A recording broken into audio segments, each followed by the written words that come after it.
audience insights kind of thing? I'm not really sure. We'd probably have to ask Anthony about that one, and I don't think he's on here right now.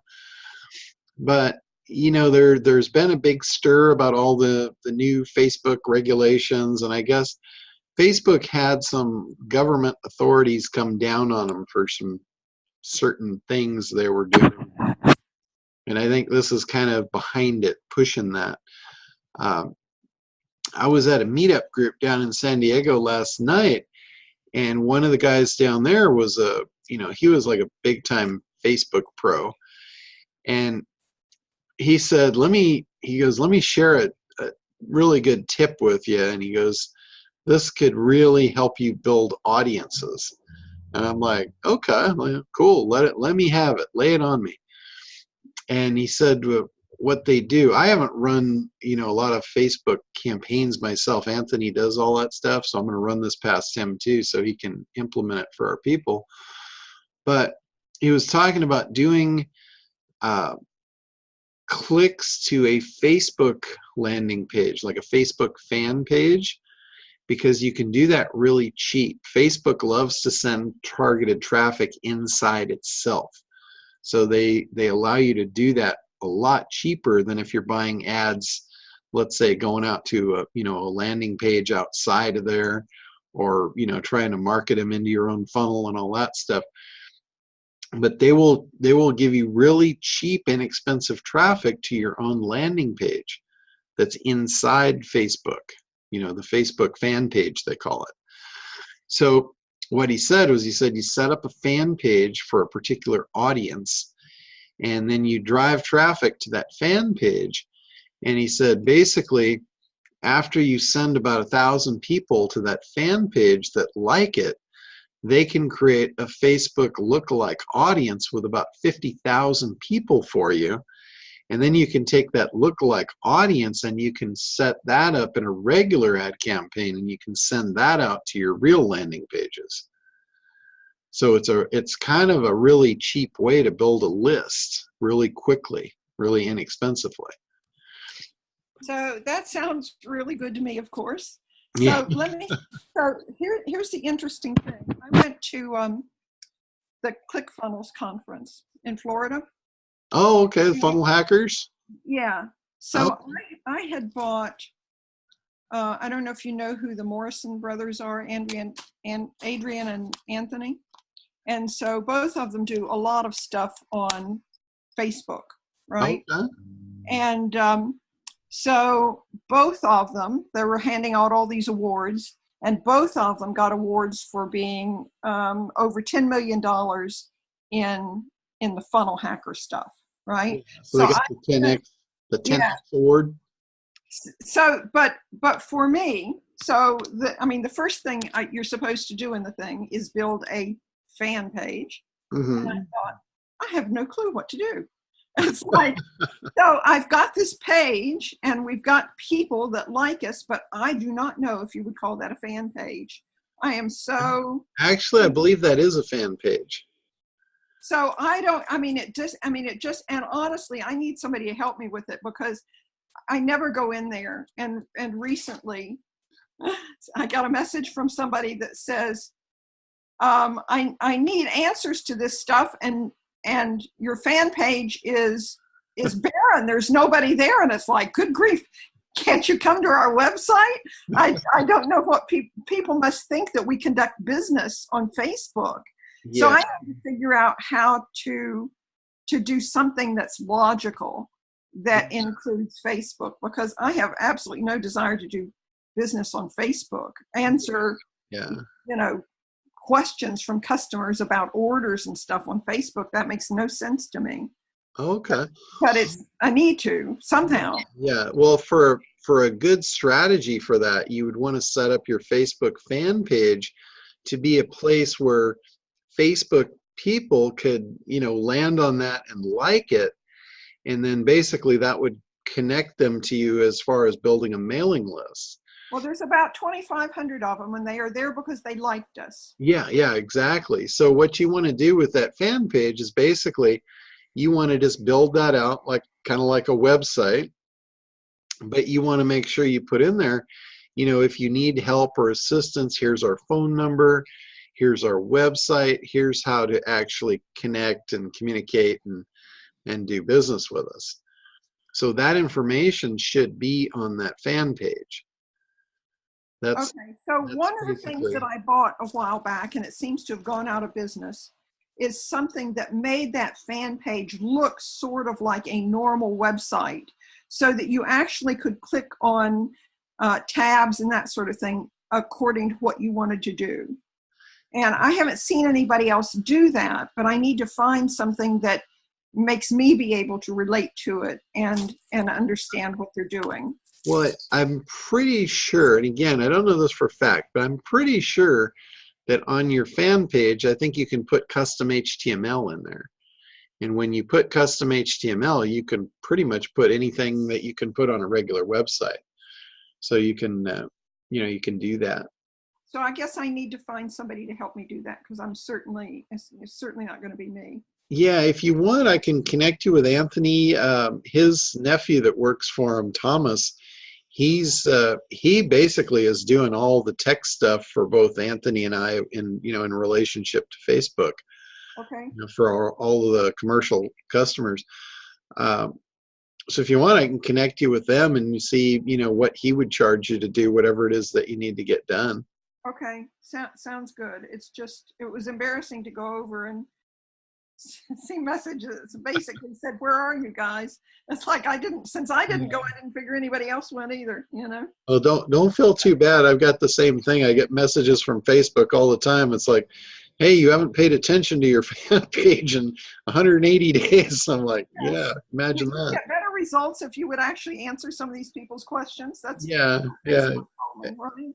So you could kind of automate that process, and I'm talking to myself right now, so don't. Well, that's two of us at least then. I should go in and do exactly what I just recommended that you do, is go onto my fan page in Facebook, and actually put a little contact information in there of, hey, this is just a place for you to like us, and if you really want to get in tune, go to our website and sign up for our whatever. So I guess that would be a good place if we post articles on the website, to post them in Facebook. Is that right? Or post part of it in Facebook. Yeah. If you're gonna post, if you're gonna do a strategy where you're posting content in Facebook, post teasers and then send them through the link over to your main site to get the rest of it. And you can do that real easy by just part 1, part 2. Make part 1 really good, and then cut it at a crucial point, and say, for part 2, to continue this, it's on our website. Here's a link to it. Okay. And I've seen people. This is another strategy if you want to get people clicking through your website and getting more clicks and deeper user experience. What you can do is you create a series of like part 1 through part 6 or part 7. So you have a 7-part series, and part 3 doesn't exist. So they go in and they click part 1, and then they go to part 2, and then they don't see 3, so they go to 4, but then they start hunting through your entire website to try and find where'd part 3 go. Oh my goodness. So you have to be able to answer the question, where is part 3, huh? Yeah, exactly. Give them an Easter egg hunt to go on. Oh man. Okay, so Ted's asking a question about a big idea. His big idea, it's over in the chat box there. It says, the more successful you become, the more you segment, and the more you segment, the more content you need, and outsourcing can take months of research to write. The AC part of ACT can be a golden template to give one outsourcer, and when completed, you can give another outsourcer to write. Let's see, and it could save a month or 2. That's more of an education piece, really, than a big idea. a big idea should be more in alignment with like their desired outcome, and a big idea rarely has to do with work. You know, a big idea would have more to do with a unique mechanism, and the way you position a unique mechanism is the unique mechanism is the thing that actually does the work to get you the result. So that might be more of a, you know, more along the lines of a big idea. This is more instructional. I mean, this could be good because this is answering a problem of, you know, how do I get this done without it eating up my time, and I don't have time for this, and I don't want to do the work. So this is this would be more of an answer to an objection. You know, it's a really good way to answer the objection of, I don't have time to do another thing. So you could say, you know, in the ACT program, you can outsource these pieces. And, you know, it's a great template to be able to do that, to train your outsourcer, because that's a big pain, is training an outsourcer. If any of you guys have ever hired an outsourcer, you know that's only the first part of the job. Now you've got to train them, and you've got to manage them and monitor them, and, you know, quality control and all that. And most people don't have any template or guideline to do that. So they're kind of lost in the woods when they hire an outsourcer. So in positioning it in that way, that could be, you know, very appealing as far as, you know, because a lot of people want to hire outsourcers and they want to get stuff done, but they don't really know what. They don't know how. So positioning it that way, and you could potentially turn that into a big idea. You might have to work on it, but that would be the underlying thing of them being in the mode of wanting to get it done, but not knowing how to do it, and knowing that outsourcers are a way to get things done without using your time, and then positioning the ACT program, the AC part, as the unique mechanism. So you could possibly spin it that way. And, you know, over the last few days, you know, as I'm putting my campaign together to do the pay-per-click program for this, a lot of stuff has been becoming more and more clear. And it's like every time somebody asks me what is ACT or what's the ACT program, what, you know, all that, I've been for a long time, probably a couple of years, maybe more, trying to figure out what's the right answer to that question. You know, what is ACT? Is it a, you know, and I've been calling it the ACT marketing protocol. The problem with that is everybody now has a marketing protocol. But, and it really, the thing that it solves, nobody really wants marketing. Marketing is like SEO. You know, I realized early on, nobody wants SEO. They want the outcome of SEO. And this is no different. You know, I don't know why I expected this to be different. It's not. It's like, you know, you ask somebody, hey, do you want marketing, or you want more marketing, or you want new marketing? No, that's not really what they want. That's the thing that will get them what they want, but that's not the thing they want. You know, nobody wakes up in the morning and says, oh, I need new marketing today. You know, they just don't do that. It's like they don't wake up and say, oh, I need SEO. SEO is the answer to my prayers. You know, I need that. Where do I get that today? They just don't do that. What they do is, you know, they wake up and they say, wow, I wish I knew how I was going to pay my bills this month. Or I wish I knew how to get new customers so I didn't have to worry about paying my bills this month. That's the kind of stuff that they're concerned with. Those are the things, if you wrap a big idea around that, then you truly have a big idea that's a winner. So what I was thinking, I'm like, what is ACT? You know, what is it the answer to? What does it do for us? And really what I came down to is ACT is not the ACT marketing protocol. ACT is it's the ACT conversion protocol, because that's really what it's all about. ACT is, you know, it's all about conversion. That's the answer. Like, people do think about, you know, I've got marketing campaigns, but they're not converting. So how do I get my marketing campaign to convert? How do I convert more customers? I've got traffic, but it's not helping me. How do I convert the traffic to new customers? So I think positioning it in that way, the ACT conversion protocol, I think I'm a step closer to what they really want. I may even be able to push it even further, like into client acquisition. I don't want to go to business growth because that crosses a bridge that puts us into a generic, everybody's making that promise, and it's almost like the diet pill thing. It's to that point of, everybody's saying that and everybody knows it's not true. And I don't want to get into that. I don't want to bridge into that gap. So that's something that I've been actively working on and pursuing, because I know that's really the key to the growth of this program and getting this thing out in the hands of everybody that really needs it. And every time I go out, I see more and more need for this thing, because people have this unrealistic concept of online business and websites and the whole thing, anything internet related. It's like they've lost their minds.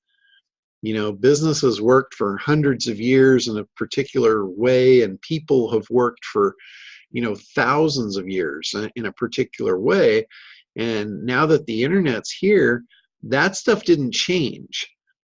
People didn't all of a sudden change. People's needs didn't change. The way they buy things didn't change. Their buying triggers didn't change. Our emotions didn't change.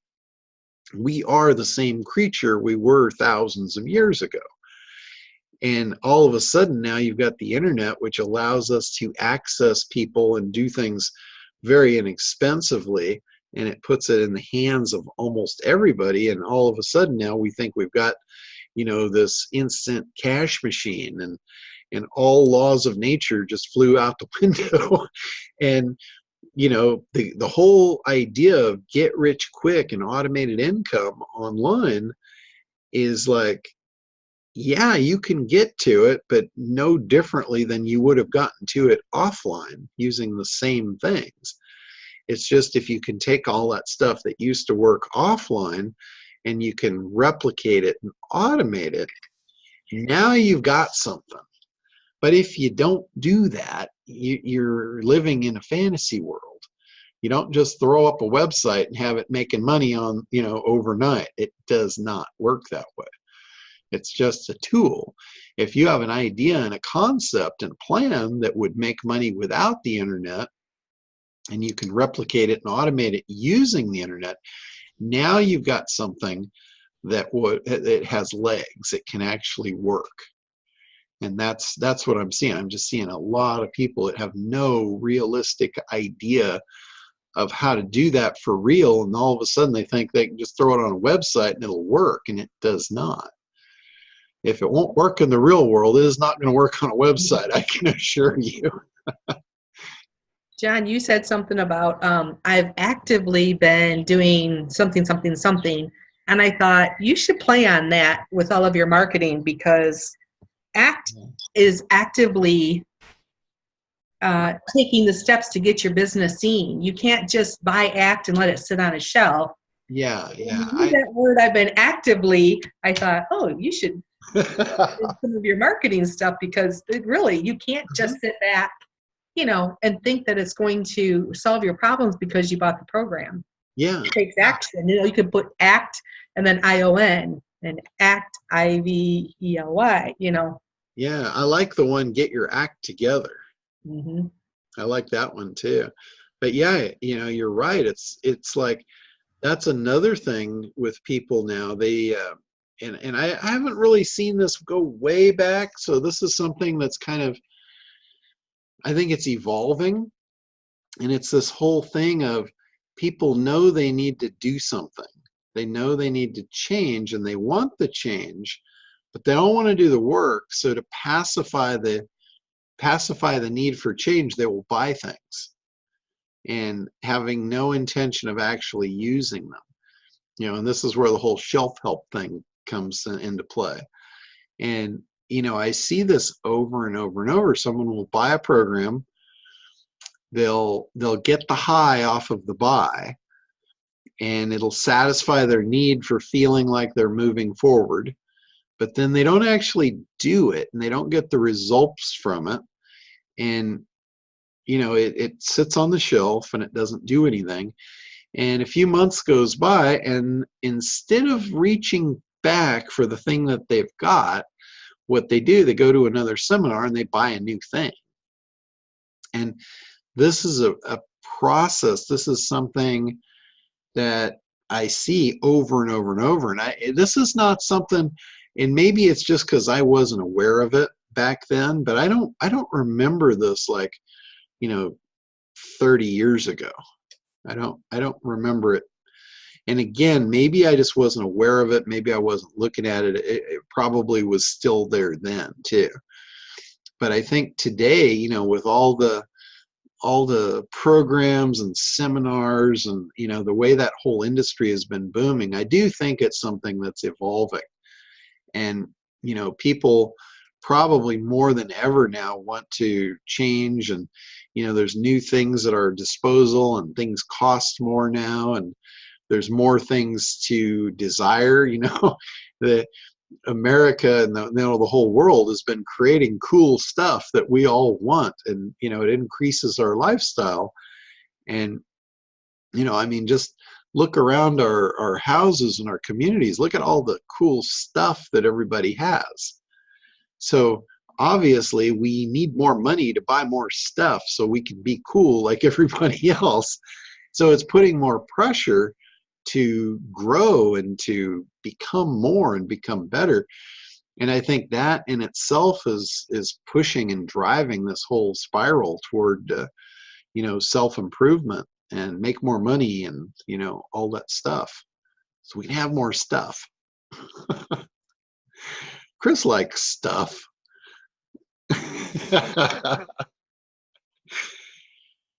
All right. Oh yeah, just look around. And me and UPS guy are on a first name basis. Yeah. I have to jump off to take a 1 o'clock conference call. All right. Well, thanks for being on, and we'll see you next week. Happy Easter. Thank you. I hope the Easter Bunny finds his way to your home. All your homes. He's hiding in the back. He'll be coming out. Yeah. Bye-bye. Yeah. All right. Who's up next? Go ahead, Cheryl. Bye-bye. So I need some strategy help. Okay. You're in the right place. Right. That's what I was thinking. So I bought the Broken Brain documentary, and it's 8 episodes.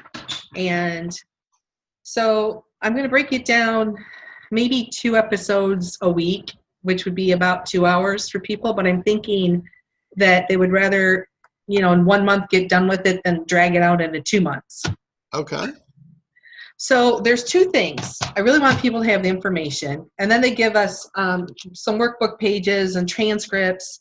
So I'm thinking that I might sell the transcripts to people that might want the transcripts, because this costs me money. Okay. And I'm going to have a diffuser going at the back of the room with essential oils, because they talk about chemicals and poisons and toxins, environmental toxins in the video. So I'm kind of one of those solution-oriented people where, here's the problem. What can you do to resolve it? Clean up your act. But so to speak. And then I have my itty-bitty book, but I don't want to come across as if I'm there to push these products, because I'm really not. I would do it just to show the documentary, but that's not smart business. And that's what I have done in the past. Just give it away. So I need a call to action, and I don't want to come across as salesy. Okay. So what's your suggestion? Well, this sounds an awful lot like something I did with Mass Control when it came out. And I'm not sure if you even know what that is. Mass, Well, I think you had where people signed up and you charged them to come and go through it together as a group, right? yeah, Mass Control was a program that Frank Kern sold, and he sold it for $2,000. And a lot of people, they wanted it, but they didn't want to spend the $2,000 for it. And other people bought it and had no idea what to do with it, because if you don't have an interpreter, it was kind of a language they didn't understand and didn't speak. Mm-hmm. So what I did, I bought it originally. I paid the $2,000 for it. And one thing I recognized was it was going to be a shelf help thing that I wasn't even going to open up. I don't know why I bought it. It was such great marketing that literally when he sold it, he did a 4-week marketing campaign. This was before videos. He did it just with email. And it was so good. It was so well done and so well written that by the time you got to the end of the 4th week, you didn't even really know what the product was and you didn't know how much it cost, but none of that mattered. You knew you had to have it and it didn't matter what it cost. So we were positioned to believe it was going to be like $10,000. And I was, right there. I was ready to buy it. It didn't matter what it cost. I was ready to go. And then the last day he releases, okay, here's the product, here's the package, and it's $2,000, and I've got 1,000 units, and that's it. It'll never be sold again. And he sold it out in 20 minutes. $2 million in sales through his shopping cart, 20 minutes. Wow. And anyway, I was there, I bought it, and it sat on my desk for like 6 months. And I talked about it every week on the call, and everybody kept needling me, well, when are you going to open it up? When are you going to go through it? We want to review. We want to know what's inside. And I finally came to the realization that the only way I'm going to do that is if I'm going through it for someone. And I'm like that. I don't do stuff for myself, but I'll do anything for anybody else. I'll help anybody do anything. But when it comes back focused to me, I don't do anything for myself. So I said, okay, here's the deal. I will take 6 people. I've got 6 recliners in my living room, and I'll take 6 people, and we will go through it as long as it takes. If it takes 2 days, if it takes 3 days, we'll just go through it. And anyway, 6 people signed up, and they paid $500 a piece.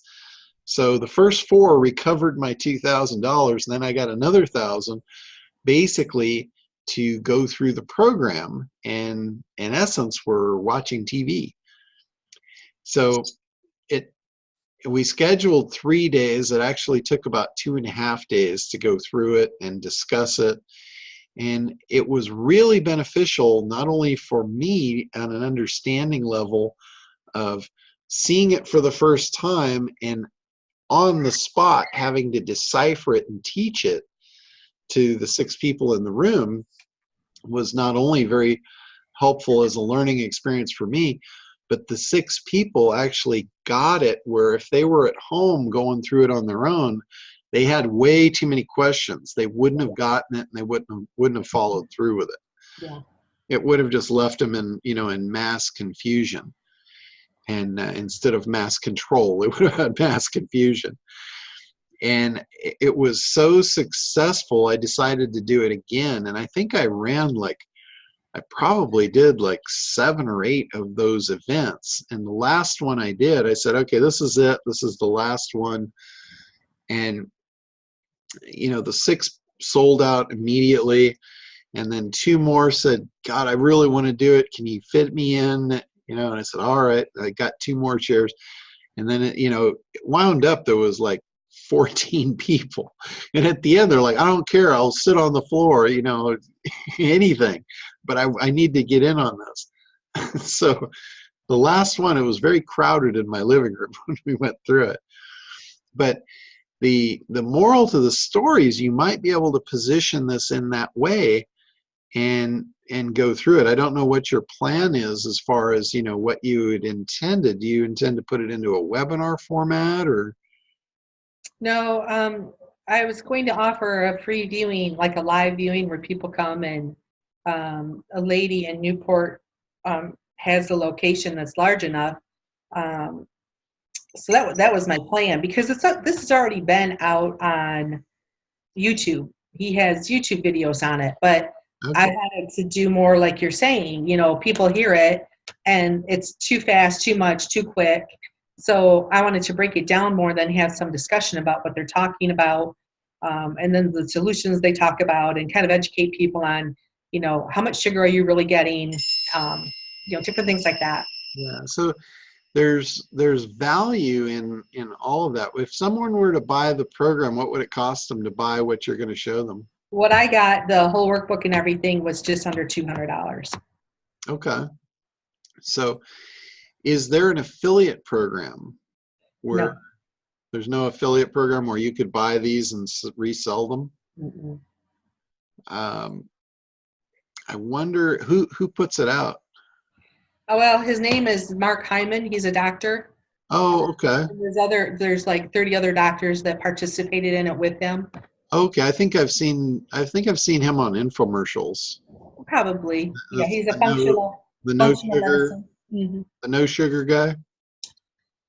I'm sure he talks about no sugar. Yeah, I mean, he does in the video, but this is more just all about the brain and how it functions, and why we're so sick, why we have the diseases we have. And so there's a lot of scientific stuff in it. And I don't know how much people really want to know all of that, but I think the basic understanding, and then here's why you want to clean it up, because these diseases will come to you if you don't. I mean, it just is.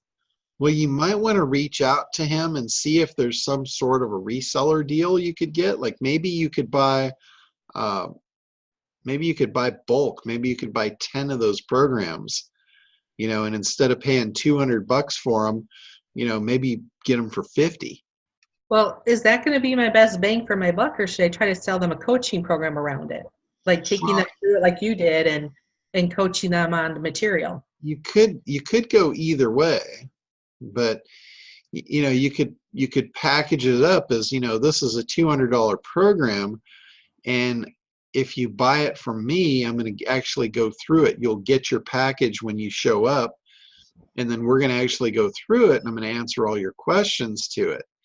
So you could literally get them to pay for the seminar itself, or you could do the same thing and just not give it to them. Like I didn't give everybody mass control. They just went through my copy of it. Yeah, because I'm thinking if they buy it, then that's it. Our interaction is done. Yeah, well, not necessarily. That's why I'm with you now. Yeah, not necessarily. When they buy something, they become your customer. So your customer, you have something that's called an ascension plan. And basically an ascension plan is what you're going to lead them to next through your funnel. It's like, we talk about the timeline. Whatever you sell matches their current timeline. It deals with where they are and where they want to be.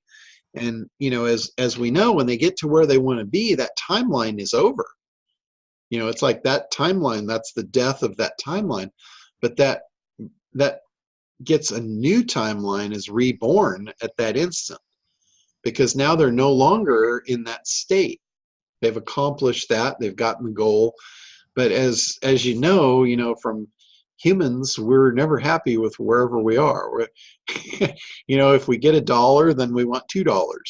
If we get $2, then we want $3 or $4. It's like whatever it is, it's never enough. So is the best thought then a coaching program from this, where they can sit, be a part of a group, and a private Facebook group, and once a week calls? It kind of depends on your avatar. And when I say it kind of depends, it totally depends. Yeah. Well, it's like if your avatar is in tune with that, then absolutely. There's some people that don't believe in that. Some people are not into coaching stuff. Some people are, they have different beliefs and different thoughts. So it depends. I think a lot of times when it comes to health and stuff, people are open to coaching. So a coaching program might be just what you need. Yeah. And I don't want to come across as a nutritionist to anybody, but I want to be more of okay, here's a granola bar, and then show them, here's how much sugar's in it in an actual bag. Like, I want to give them more educational learning opportunities than more nutritional. Like, I don't want to say this is the diet you should be on and this is how much protein you should be eating, that kind of thing. But Yeah. I want to educate them, like, because there's people with, there's an episode on Alzheimer's, concussions, ADD, autism. So it's all brain. So my avatar is anybody that's interested in improving their brain health. Okay. That's my avatar. Okay. So that's a little too broad. It is, but everything you talk about for improving it will address every single one of those. So, Yeah. I know, like, breaking it down into just an Alzheimer's avatar, that's, So what you have here, you've got the scenario of one product that serves multiple markets. yes. That's what you've got. So if you're going to be effective at selling that, you've got to segment those markets and you've got to create that message for each one. Okay. And they might not be vastly different. They might be just slightly different in the way you do it, but they are going to be different, and that's going to radically affect your conversion ratio. Okay. So you're still going to have to segment. You're still going to have to get to the bottom of, in this segment, what is the important stuff? What's the emotions? What are the buying triggers? What's going to move them? How am I going to seduce their heart? And then on the other flip side of that, you got to figure out, okay, of this group, what's their experience? What are their beliefs, and what's that going to come in play of creating obstacles, objectives? Well, and that's the thing, this is a live event. And so people are going to be coming with different, when they see Broken Brain, I'm going to get the whole realm of people. So if I'm just trying to seduce the Alzheimer's people, I'm going to lose the TBI people. Yeah. So you may actually need to do separate events. Oh. And again, you don't have to sell separate products. If you bring them all in, you're going to have to address all of them. Like, you're going to have to say, okay, we've got 6 different segments in the room. So right now I'm talking specifically to those of you with Alzheimer's, and everybody else just sit tight. I'll be to yours, momentarily. Okay. You could do that. Okay. But on the front end, you're going to be a lot more effective at converting and getting butts in the seats if you address them specifically. Yeah, and he does have them broken up. The episodes are broken up into conditions, so I could easily market. Okay, this week, Yeah, we're focusing on, Alzheimer's. yeah, and that's the difference between an automated funnel and being in person in the room. When you're in person in the room, you have the ability to connect with everybody. You can do that. As a person, as a salesperson, you can do that. It's a little more difficult, but you definitely can do it. Whereas it's almost impossible to do that in an online format. Right. People are not going to sit there on their computer and say, I'm just talking to you Alzheimer people, but the rest of you I'll get to in a minute. They'll be gone. Yeah. That won't work. But if let's say you target the Alzheimer's people, and you target them with an ad, you bring them to the landing page, and you sell them, you get them in the room, you get the butts in the seats. Now you've got that section in your room. And then you do the same thing, with your other sections. So collectively, you filled the room. You did it with multiple ad campaigns and multiple avatars. So now you have a room full of everybody. You can deal with that. You can deal with that much easier. And really, realistically, you are selling them all the same product. It's not like you've got, a totally different product for the Alzheimer's and a totally different product for these guys and those guys. So the way you're going to do it, you're going to build demand and desire with each one of the groups in the audience, and you'll do it just the way I said. I realize a lot of you guys aren't aren't suffering from Alzheimer's, but a couple of people in the room, I'm going to talk to you specifically just for 2 minutes. And then as soon as you're done talking to them, you re-engage the rest of the audience and say, okay, now that you Alzheimer's guys got that, let me address the next one. And then the ones that are in that category, they'll automatically give you their focus. And then at the end, you can tie them all back together. And you can say, regardless, you can probably see by now, regardless of your problem, this is the common thread solution for all of it, because it all relates to the brain, and the brain works. The brain its function is to do these certain things, regardless of what your situation is. It works the same. So the same solution is going to work for all of you.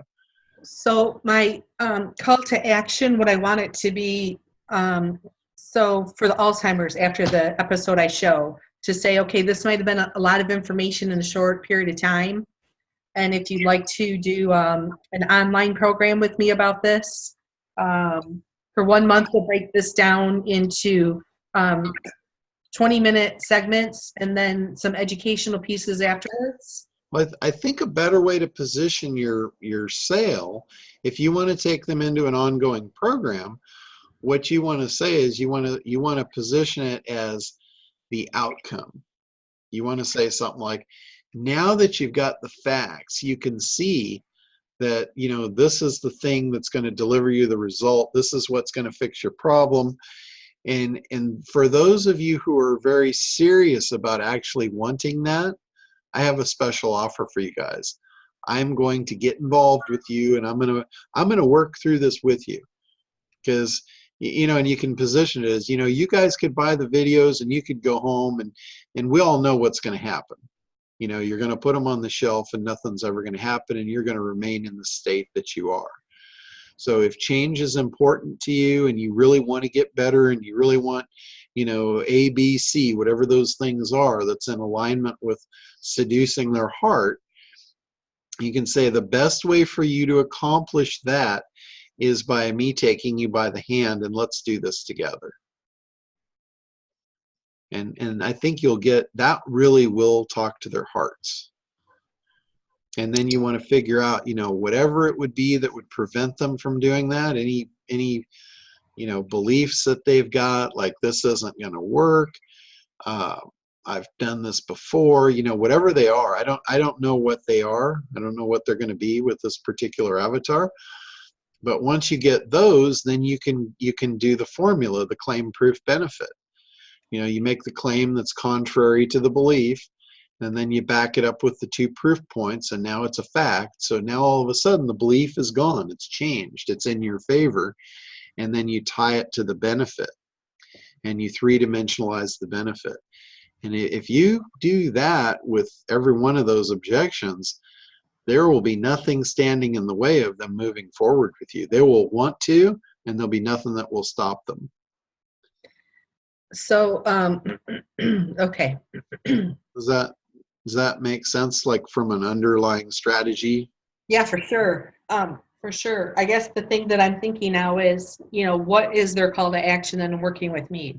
Am I trying to get them for a short term because it's like an intro to me? And then once I'm done with them in that short term, I have longer programs they can do. Well, yeah, you were on the last call, right? Yeah. When I talked about everything you do is marketing, that is inclusive of your program itself. So when you're taking them, let's say you've got 3 programs. Let's say you've got a 4-week, a 12-week, and a 12-month. And what you want to do first, you don't want to try and get them into the 12-month program, because that's a marriage proposal before you've dated. So you're progressively bringing them through your funnel.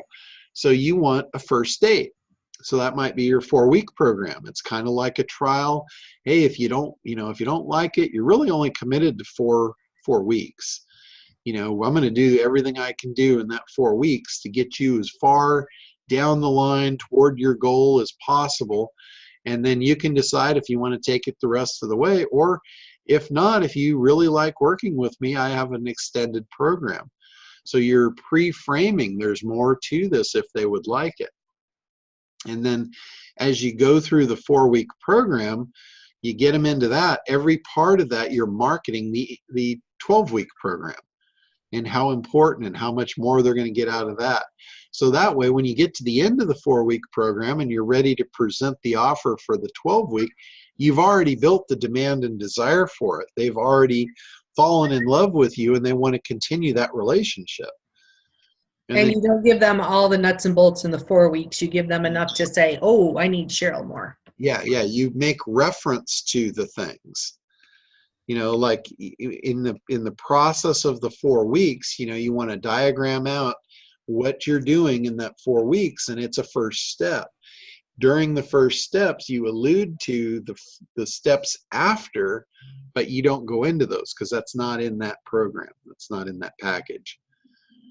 That's like, once we get the foundation, then these are the next things, and you refer to them, but you don't go into them because you refer to them and you tie them into the next program. Because that way, along the way, you're going to be educating them on what's next and creating demand and desire to take that step. And it's much easier to get a second sale than it was the first one. Right.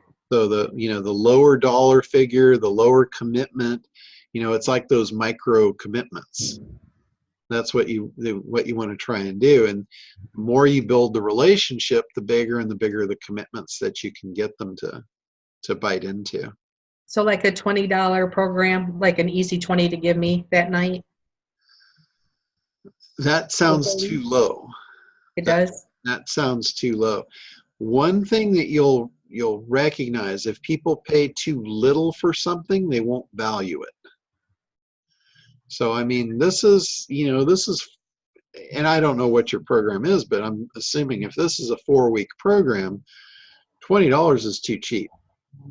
That's not enough. They're going to look at that as, this is not valuable. It's only $20, so if I don't show up, I'm only losing $20. You know what I mean? You're not you're not going to get them to bite into a commitment for $20. Okay. If it was an ebook, yeah, $20 is perfect. If it's an ebook for $20 that's going to lead them to your 4-week thing and it's $20, then that sounds good to me. But your 4-week program for $20, that's too low. That's blowing up the value of you. You wouldn't, if you give them 4 weeks for $20 and then you say, I'm going to move you to a 12-week and it's $400, you can't bridge that gap. Yeah. They're gonna say, no, I'm not going to do it, and they're not going to know why. But you've established your value at low, and now you're trying to bump it up. Mm-hmm. It's really difficult to bump value up. So $99? I'm terrible at pricing. Yeah, you gotta look at, that's basically $25 a week. So that's more reasonable. Well, to get them to know, like, and love me, it's kind of, you got to get them in somewhere. And if they don't really have much reference to you, that's not too risky. Yeah, but you got to also make sure that they show up. And if it's too low, they won't see the value and they won't show up and they won't suffer a loss. Okay. So that's why I said a $20 thing. If it was a one-time webinar, sure, that works. But if it's even group coaching, like let's say you get them on Zoom and you do group coaching, $20 for 4 weeks is just, it's not enough to get somebody hooked in and committed. So you like 99? I think 99 works for that. Okay. I think that's an easy offer. Okay. I mean, and also you got to look at what's the problem? What's the value of the solution to the problem? Well, I think Steve Jobs put it best that, we don't value our health. So, there's the underlying, do you even realize that you're on a path of destruction right now? Yeah. Hopefully this video is going to explain that to people, but you know, you can tell statistics all day long and people are always going to say, oh, that I'll deal with it when I have to. That's too late. It's just too late. You can't, you know, I don't want to say you're never going to reverse it, but that's the mentality of people. So trying Yeah. to overcome that in itself is one thing. So I'm just trying to approach it from an educational standpoint. Okay, fine. I'm not going to make you make any changes, but It's interesting that when you put it that way, something occurred to me. You know, Steve Jobs was probably right with that. You know, we're not concerned with our own health till it's too late. Mhm. Because, you know, it's back to that whole thing. I never do stuff for myself. I do it for everybody else. Yeah. So what if you package this up to the caregiver? What if you package this up to the mother? That you're educating the mother how to take care of her family. That might be more powerful, that might be more impactful, and that might be worth more to her because it's not about herself. It's about how to do this so her kids get the benefit, her husband gets the benefit. They all get to be disease-free and you know, protect the homeland, the kingdom. Well, and that's a good point. You know, I'm always going after the caretakers because a lot of times, even with the concussion stuff, the person who's concussed can't, it's too hard for them to Yeah. do the program. Yeah, it's the same thing. I've got clients in like drug rehab and alcoholism and stuff, and it's never the person, it's always the loved ones that are willing to spend the money to fix the problem, because the person with the problem, they don't see the problem. No. They don't, to them, they don't have a problem. Right. Yeah, Right. they're in a destructive mode, and that, you know, it's probably going to kill them, but they don't see it. It's the loved ones that they're the ones really that have the problem. Because let's say the person, you know, ODs and they die. That's, I mean, this might sound really crappy, but that's not a problem for them. They're dead. Oh, they're gone. The Yeah. problem is for all the ones that are left. Right. So you've got to look at, you know, where the problem really lies. That's where the value lies. Well, and the other problem is, you know, if it's hereditary, you know, if you have relatives who've had Alzheimer's, for example, you're probably a little more concerned about it. So you might be more open to education about it. Yeah. But I think you're right. I think the caretakers are definitely, and the mother, you know, prevent this from happening to your family type of thing. Yeah, because there's all kinds of stuff you could pull on the heartstrings there. You could show, you know, how many obese children are getting diabetes. There's all kinds of proof for that. Your proof points would be flowing out your ears. No doubt about that. You know, you could do a little bit of research and come up with 10 different things of, you know, what's poisoning your children. You know, if your children are important to you, you need to educate yourself. You need to protect them. They're out in a world that is bitter, and it's, you know, it's going to eat them alive. They're going to pay the price, and you're going to get to watch. Yeah. You know, you could form some very strong languaging like that would really move them. And I don't think you'd have a lot of opposition. You wouldn't have a lot of objections to that, because it's so, there really shouldn't be. You know, there really shouldn't be any opposition to that thought process. Okay. That should be very much in alignment with, you know, what they want. So when you know, I guess with this particular documentary, then, you know, there is a section on autism and ADD, ADHD. So that might be the one where I start talking more to the mothers, the caretakers. Yeah, those are going to be your, you know, your segments that you could pull in. Okay. Well, I'll start working on some of that stuff then, and maybe sniff it by you once I get my 4-week, how it looks and the pricing and the wordage. Okay. Because I really want to get moving on this documentary, because people have been waiting for it for over a month now. So Yeah. thank you. All right. Well, cool. Good stuff. But I think, you know, if you get them into the room, you pull them in from the different buckets, get them all in the room, and then, you know, you could have some fun showing them how the problem is the same for all of you. It's the same thing, and it's a common thread that, you know, that makes this whole group the same. And that's how you could, you know, you could address that group and still really land with all of them. And again, the only reason you would have that ability is because you're face to face. You know, people are not very apt to get up out of their chairs and leave the room if you're not talking about something that's interesting to them for the next 2 minutes. Whereas if you're online, they're very apt to change the channel because they can, and they're not going to, they don't have the embarrassment of getting up and walking out. They, you know, there's nothing to prevent them. If you don't have their attention online 100% of the time, they're gone. Where in a room, you have a lot more leeway. So, all right, guys, that is it for today. We're going to wrap up. Happy Easter to everybody, and thank you guys for being on here, and we will see you next week.